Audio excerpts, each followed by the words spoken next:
Welcome back. Maganda ang simula ng 2017 para sa URCC fighter na si Chris Hofman.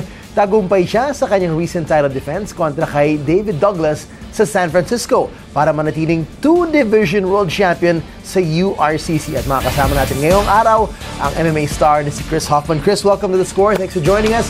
Hello. Congratulations on your recent win, your title defense. All the way in San Francisco. But first of all, let's talk about 2016, how awesome that year was for you, wherein you collected not one, but 2 belts.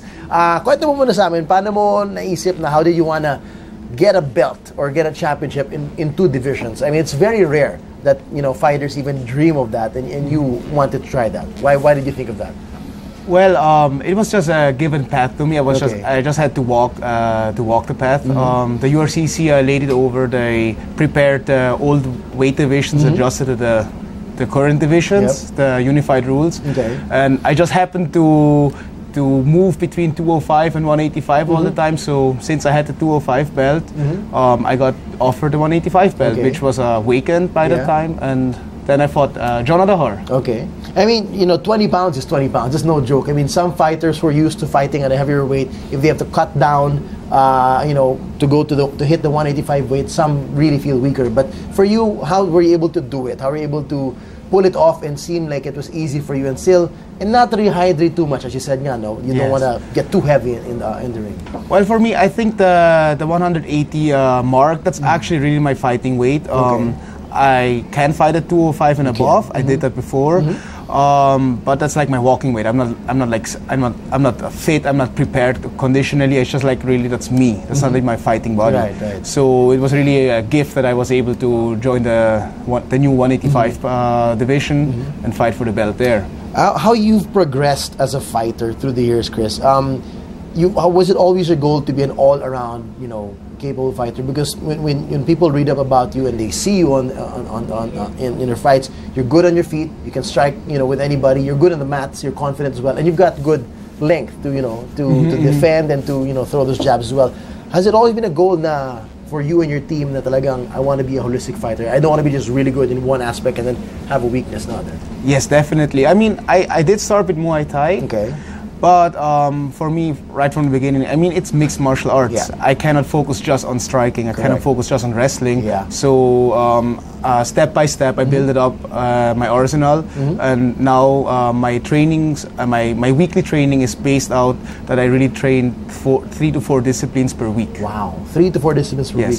Well, a lot of Muay Thai guys normally found difficulty adding the floor game. I don't know why. Maybe they're just so used to doing Muay Thai for a very long time. But for you, what is it like? Starting out Muay Thai and then adding the ground game and adding the grappling and the wrestling as well? Well, I think what was easy for me is I just did Muay Thai for 1 year, so I was not like a pure striker. Right. You weren't too long into it. Yes, I didn't have the chance to get used to that close stance, to not think about the takedowns and everything, because after half a year, I added jiu-jitsu right away. Okay. So I think that's a big help in the transition. Absolutely. But again, if you're an ace in striking and you know you have to add your ground game, just ditch the striking for a while and go all out in the ground game. Well, this last fight of yours, this January, right after New Year, which is kind of hard. I can imagine wala kang big outs during Christmas and New Year, which is kind of tough. You're training mode. But going to the States, was this your first international fight out of the Philippines? It was my second. My pro debut, the one I lost, was in Singapore. In Singapore, but this is your first in the U.S. So what were your thoughts? I mean, so your first one was a loss, and here you go again, venturing out to fight with the URCC in another country. How are you preparing for this mentally in terms of getting prepared, what the crowd would be like, what your opponent would be like as well? Well, I just really had to calm myself down. I'm always nervous. I'm always nervous before every fight. Okay. But for this one, I was like almost anxious because there were issues. We didn't know if tuloy talaga in laban or hindi. I heard about that. Yeah. I other guys as well had visa problems, right? Yeah. Yeah, exactly, right. My issue was I didn't receive my Swiss passport. Okay. And I received it 1 day before the weigh-in. I flew in right away, right? Okay. And I just had to calm myself down. I knew exactly it's a bigger stage now. I mean, although for there it's like more low-level MMA, but for us here in the Philippines, it's a big step. I mean, I get shipped out of the country. I have to represent the country. Lots of Filipino fans were there, and I was like really surprised. So I didn't want to disappoint anyone, and especially my family, because I sacrificed Christmas and New Year for this. Right? Can you imagine that? So what was that like when you were there fighting against David Douglas? I mean, first of all, before we got in there, I asked you, did you scout him? But you personally don't do the scouting. The team does that. So how was the preparation for a guy that, he's not in the URCC circuit, you don't normally see him here? How was it like preparing for a guy like David Douglas?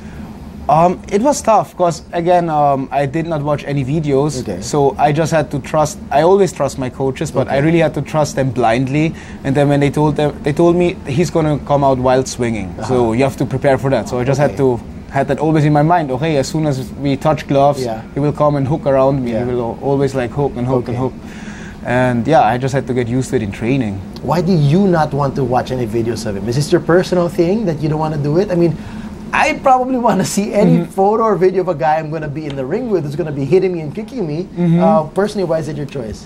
Hey, example, when I won my light heavyweight title, up to that point, I did watch videos. I watched Kaloy, I watched all his fights which were available on the internet. What did I do? I assumed he will just do boxing. What he did for quite some time, but then in the second round, he surprised me with a roundhouse kick. It didn't hit me, but then he surprised me afterwards with the following hook, and that's when he caught me. So I don't want to have that habit. Whatever I see on the video, I have to do exactly like that. I have to perform just for that, because it's mixed martial arts. Everything could happen. So out of nowhere, a boxer kicked my head. So I don't want that to happen again. Where did you get this theory or this practice of not wanting to expect too much from an opponent? Is it something that you've seen some of your idols do, or is it something that you've developed on your own? I don't want to rely on my instinct of what he's going to do, but rather just how I'll react in the cage. I would say it's based on first-hand experience. Again, I didn't want to end up in the same situation like I did with Kaloy. It was really tough. So yeah, I really just ditched that. I don't watch videos anymore. Okay, well, interesting, very rare that you're one of the fighters to do that, but let's see how that progresses. Now, the fight itself, you said the Filipinos are out there supporting. This is a big step for the URCC as well, to bring fights to the U.S. So how did it feel for you overall? I mean, what is the vibe that you got? And you think, how do you see the URCC continuing to bring events to the U.S. and big names like you as well? Well, for me as a fighter, it was awesome. I mean, again, we are fighting here on an island. It's hard to get shipped out of the country. You cannot just like take a train and you're in the next country. And then I arrived there. It was such a welcoming experience. I mean, people, they probably did not even know my name, but they knew exactly that guy, he's from the Philippines. We are Filipinos, we have to support him. And that was like really heartwarming. And literally heartwarming because it was really cold there. It was really cold in that... winter time now. So it was really cold, so it helped a lot. And I went there without coaches. I didn't have my coaching stuff. Then really everyone else, my friends who came to watch, they were really supportive. It helped me mentally. And I'm really looking forward to it. And I talked with all the other Filipino fighters who couldn't make it due to visa problems. They really regret it, and they want to go to the next event. So they're really inasikasuhin nila yung mga visa ngayon. Right.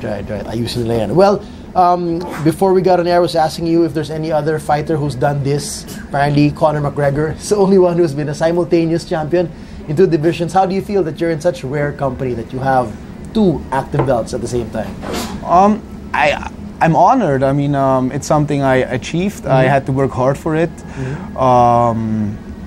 Everyone could achieve that, but it's not that quite simple. Again, I mean, if you would be between featherweight and lightweight, it's just a 10-pound drop, but it's a 20-pound drop. So it's a tough one. But again, I don't compare my two titles to the one and only Conor McGregor. That's quite a step. That's quite a step. But I'm honored to be the first to have achieved it in the URCC. I could lose both. I always say that I could lose both belts with my next fights. I'm still the first guy who achieved that. And that they can never take away. Yeah, so exactly. History has been made, and we wish you all the best, and we can't wait to see more exciting fights from you in the URCC. Chris, maraming salamat. Thank you very much. Thank you.